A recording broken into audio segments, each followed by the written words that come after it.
গল্প ভাট নিভৃত ভয়ে আজকে শুনবেন বিভূতিভূষণ বন্দ্যোপাধ্যায় এর লেখা গল্প হাসি। তাহলে শুরু করা যাক।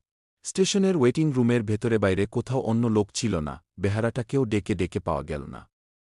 অগত্যা চায়ের আশায় জলাঞ্জলি দিয়ে আমরা কয় বন্ধুতে বেশ করে রাগ টেনে নিয়ে ইজি চেয়ারে শুয়ে পড়লাম। মাঘের শেষ যদিও, শীত কিন্তু বাংলাদেশের পৌষ মাসের চেয়েও বেশি। রমেন বলল, ওহে, তোমরা যা বোঝো করো, আমি কিন্তু চা নইলে রাত কাটাতে পারব না। বসো, তোমরা একটা ব্যবস্থা দেখি। দোর খোলার সঙ্গে সঙ্গে এক ঝলক তীক্ষ্ণ শীতল পশ্চিমে বাতাস তীরের মতো ঘরে ঢুকতেই আমরা হাহা করে উঠলাম। রমেন ততক্ষণে চলে গিয়েছে। খোলা দরজাটা বন্ধ করে দিতে গিয়ে চেয়ে দেখি বাইরে বেজায় কুয়াশা। পৃথিশ আমাদের দলের দার্শনিক।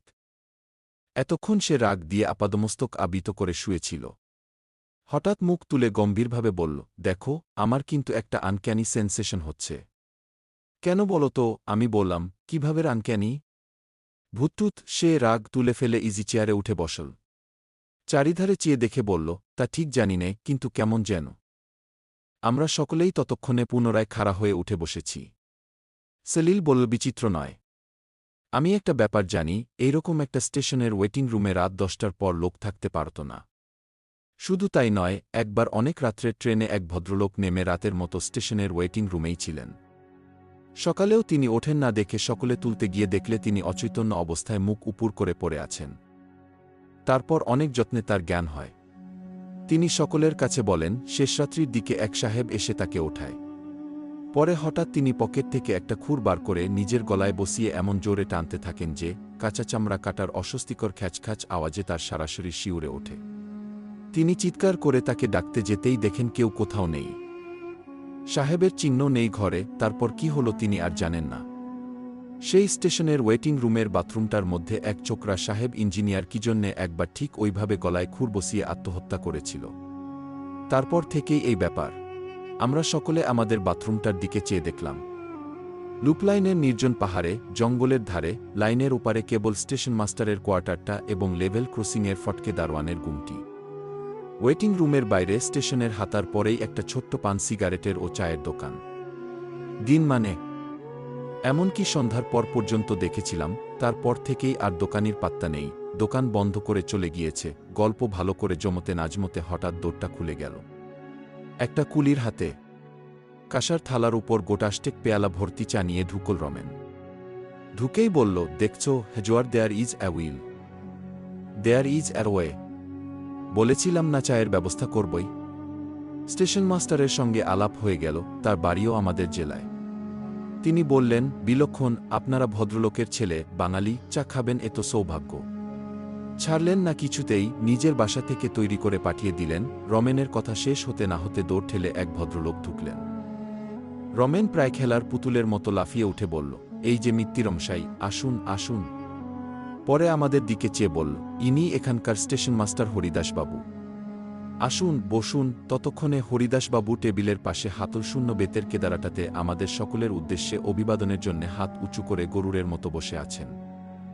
মিত্তিরমশায়ের বয়স ৪৫-এর কম নয়, দোহারা গরন, কানের পাশের চুলগুলোতে বেশ পাক ধরেছে, গোফদারি কামানো।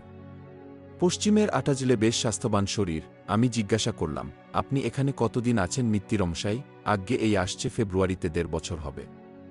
বড় কষ্ট মশাই, মাস তো একেবারে মেলে না। বাঙালির মুখ মোটে দেখতে পাওয়া যায় না।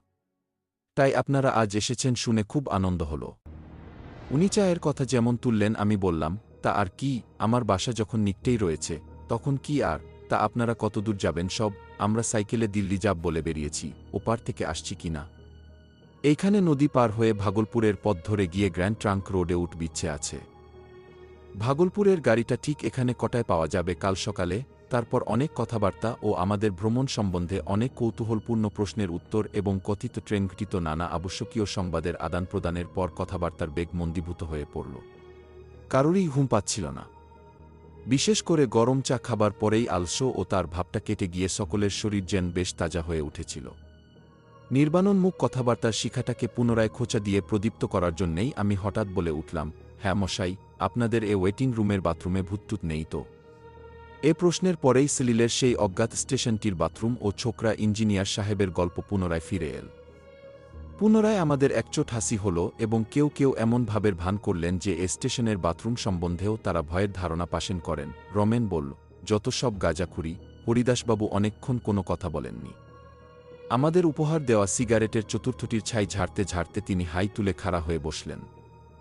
বললেন, আপনারা হাসবেন হয়তো, কিন্তু আমার নিজের জীবনের একটা ব্যক্তিগত অভিজ্ঞতার কথা এখানে বলছি, শুনুন। পরে তিনি পঞ্চম সিগারেটটি ধরিয়ে নিজের অদ্ভুত গল্পটি বলে গেলেন। অনেক দিনের কথা। আমার বয়স তখন খুব বেশি না হলেও 12-13 কম নয়। আমার কাকা ফরেস্ট ডিপার্টমেন্টে কাজ করতেন এবং সে সময়ে তিনি খুলনা মোরেলগঞ্জ আউটপোস্টে থাকতেন। একবার কি উপলক্ষে তা এখন ঠিক স্মরণ হয় না, আমি আমাদের বাড়ির সকলের সঙ্গে কাকার কাছে বেড়াতে যাই। কাকা তখন ছিলেন খুলনার বাসাতে। সেইখানেই অনেক দিন আমরা ছিলাম। বেশি দিন থাকবার কথাবার্তা হওয়াতে আমি সেখানকার একটা স্কুলে ভর্তি হয়ে গেলাম। আমরা পুজোর পরটাতেই সেবার খুলনা যাই। কয়েক মাস পরবার পর গ্রীষ্মের ছুটি হল প্রায় 1 মাসের উপর। কাকাকে ধরলাম তার সঙ্গে তার কার্যস্থান মোরেলগঞ্জে যাব। কাকা আমাকে নিয়েও গেলেন। সেই সময়টা মধু সংগ্রাহকদের লাইসেন্স নতুন করে করবার সময়। কেউ ফাঁকি দিয়ে পুরনো লাইসেন্সের বলে জঙ্গলে মধু সংগ্রহ করে কিনা পাহারা দেবার জন্যে ফরেস্ট ডিপার্টমেন্টের বোট ও স্টিম লঞ্চ সবসময় সুন্দরবনের নদী, খাড়ি ও খালের মধ্যে ঘুরে ঘুরে পাহারা দিত।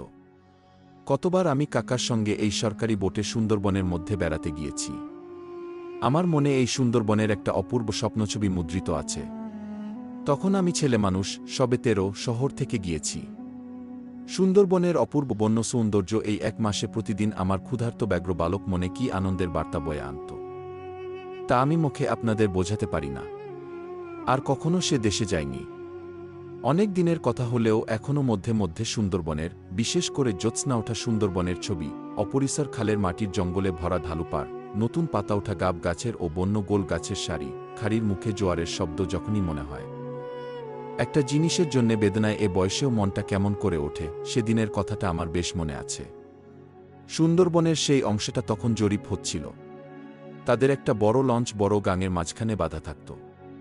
দুপুরবেলা সেদিন সেই লঞ্চটাতে আমাদের নিমন্ত্রণ ছিল। 4-5 জন, আমি, একজন কানুনগো, একজন কেরানি, সবাই বাঙালি। সব শুদ্ধ 7-8 জন লোক লঞ্চটাতে। খাওয়া দাওয়াটা খুব গুরুতর রকমের হলো, তারপরে একটু গান বাজনাও হলো। বেলা পড়ে গেলে সেখান থেকে বিদায় নিয়ে আমাদের বজরাটা ছাড়লাম। ক্রমে রাত হলো, জ্যোৎস্না উঠল। খালের দুধারে নতুন পাতা ওঠা বনের মাথাটা জ্যোৎস্নায় চিকচিক করছিল। দূর থেকে নৈশপাখির 2-1টা অদ্ভুত রকমের ডাক কানে আসছিল। জোয়ারের জলে মগ্ন গোলগাছের আনত শাখাগুলো ভাটার পরে একটু একটু করে জল থেকে জেগে উঠতে লাগল। বাঘের উপদ্রবের ভয়ে সবসময় আমাদের বজরাতে 2 জন বন্দুকধারী সিপাই থাকত। তারা বজরার ওধারের ভালো উনুনে রান্না চাপিয়ে দিলে। রাতটা বড় গরম, গুমোট ধরনের। গাছের পাতাটি পর্যন্ত নড়ছিল না, চারিদিকে একটা নীরব থমথমে ভাব। ছিয়ের ভেতরে থাকবার উপায় নেই। বজরার ছাদে তক্তার পাটাতনের উপর এসব গ্রীষ্মের রাতে শুয়ে থাকতে খুব আরাম বটে, কিন্তু অপরিসর খালের দুধারের ঘন বন থেকে বাঘ লাফিয়ে পড়বার ভয়ে সেখানে থাকবার জোর ছিল না। ছিয়ের মধ্যে কাকা ও বিনোদবাবু দাবা খেলছিলেন। ছিয়ের ঘুলঘুলিগুলো সব খোলা, আমি নিকটে বসে বই পড়ছি। গেল খেলতে খেলতে রাত হয়ে গেল 10টার বেশি। সিপাইদের রান্না হয়ে কাকা কি একটা কঠিন চাল সামলাবার কথা একমনে ভাবছেন। আমি মিটমিটে আলোতে আখ্যানমঞ্জরি পড়ছি। বিনোদবাবু খেলোয়াড়কে সমস্যায় ফেলবার আত্মপ্রসাদে তাকিয়ে ঠেস দিয়ে ঘুলগুলির বাইরে ভাটার টান ধরা জলের দিকে চেয়ে আছেন। দীর্ঘ বন গাছের ছায়া পড়েছে জলের উপর। এমন সময় একটা ব্যাপার ঘটল। সামনের ঘন বনের মধ্যে অনেক দূর থেকে একটা উচ্চ সুস্পষ্ট কর্কশ অট্টহাসির রব উঠল। হা হাক হাক হা হা। অবিকল মানুষের গলার আওয়াজের মতো হলেও মনে হলো যেন এটা অমানুষিক অস্বাভাবিক স্বর। আমরা কিছু ভাববার পূর্বেই সেই রকম আর একবার, এবং তারপর আবার। হাসির শব্দটা এত উচ্চ ও তীক্ষ্ণ যে মনে হলো বনের গাছগুলো কেঁপে কেঁপে উঠছে, মাটি যেন কাঁপছে, বাটেটা যেন দুলছে। সিপাইরা তাড়াতাড়ি খাওয়া ছেড়ে উঠে এল। কাকা, বিনোদবাবু, আমি সকলেই ছেইয়ের বাইরে এলাম। গাছপালা ছবির মতো দাঁড়িয়ে আছে। কোথাও হাওয়া নেই, পাতাটি পর্যন্ত নড়ে না। সম্মুখে জ্যোৎস্না রাতের চাঁদ বনগাছের আড়ালে ঢেলে পড়েছে। বিনোদবাবু বললেন, কি মশায় রামবাবু, ব্যাপারটা কি? মাঝিরা ভারী ভয় পেয়ে গিয়েছে। তারা বজরার মাস্তুলের তলায় গোল হয়ে দাঁড়িয়ে একদৃষ্টে বনের দিকে চেয়ে আছে। আমরা সকলে ছিয়ের মধ্যে ঢুকতে যাচ্ছি, এমন সময় আবার সেই হাসির শব্দটা উঠল। হা হা হা হা। শব্দ এত ক্রূর ও মর্মস্পর্শী যে আমাদের সকলের গায়ে কাটা দিয়ে উঠল। মাঝিও দুই কানে হাত দিয়ে বলে উঠল, আল্লাহ আল্লাহ। কাকা ও বিনোদবাবু ছেইয়ের মধ্যে পরস্পরের মুখ চাওয়াচাওয়ি করলেন। কাকা বললেন, কি মশাই, হায়না নাকি? কিন্তু তার মুখ দেখে ও গলার সুরে মনে হল তিনি কথাটা নিজেই বিশ্বাস করেন না। তারপর পরামর্শ হল নৌকোটা সেখান থেকে সরানো যায় কিনা। কিন্তু ভাটার টান এত বেশি যে বড় গাঙের টান ঠেলে অত রাত্রে কোনোমতেই অত ভারী বজরাটা উজানে নেওয়া চলে না। অগত্যা সেইখানেই রাত কাটাতে হল। সবাই জেগে রইল। কারুর চোখে ঘুম এল না সে রাত্রে। শেষ রাত্রে আর একবার শব্দটা শুনলাম। বনভূমি তখন নিস্তব্ধ, চাঁদ ডুবে গিয়ে নদী আকাশ বন সব অন্ধকারে একাকার। আমার চোখ ঘুমে ঢুলে এসেছে, এমন সময় অন্ধকার ভরা গভীর বনভূমির দিক থেকে আর একবার সেই বিগ ঠাসির রোল উঠল। শেষরাত্রের চাঁদডোবা অন্ধকারে সেটা এত অমানুষিক, এত পৈশাচিক ঠেকল যে তখন আমার বালক বয়স হলেও হাসিটার প্রকৃত রূপ বুঝে বুকের রক্ত যেন হিম হয়ে গেল। সকালে জোয়ারের মুখে বজরা ছেড়ে আমরা দুপুরের সময় স্টিম লঞ্চে ফিরে এলাম। সেখানে সব কথা শুনে প্রধান সারেং খালাসিদের মধ্যে কেউ কেউ বলল, ওই শব্দটা এর আগেও তারা শুনেছে, তবে স্থানটা বড় গভীর বনের মধ্যে বলে সে দিকটায় লোক চলাচল খুব কম। শোনা গেল ওই বনের মধ্যে নাকি অনেক দূর গেলে প্রাচীনকালের ঘরবাড়ির চিহ্ন পাওয়া যায়। জঙ্গলের মধ্যে শ্রেণীবদ্ধ প্রাচীন বকুল গাছের সারি দেখে মনে হয় কোনো সময়ে সেসব স্থানে লোকের বাস ছিল। সে যাই থাকুক, আজও এতদিন পরে যখনই কথাটা মনে পড়ে তখন এই কথাটাই মনে হয়। গভীর রাত্রির অন্ধকারে জনহীন জনপদের ধ্বংসস্তূপের চারিপাশে ঘূর্ণায়মান কোনো অভিশপ্ত অশরীরী আত্মার পৈশাচিক উল্লাসভরা অট্টহাসিই সেদিন কানে গিয়েছিল। তাই হাসির রোলটা যখনই মনে আসে, আজও এতকাল পরেও যেন সারা শরীর শিউরে উঠে। আপনারা শুনলেন গল্প ভাট নিভৃত ভয়ে, বিভূতিভূষণ বন্দ্যোপাধ্যায় এর লেখা গল্প হাসি।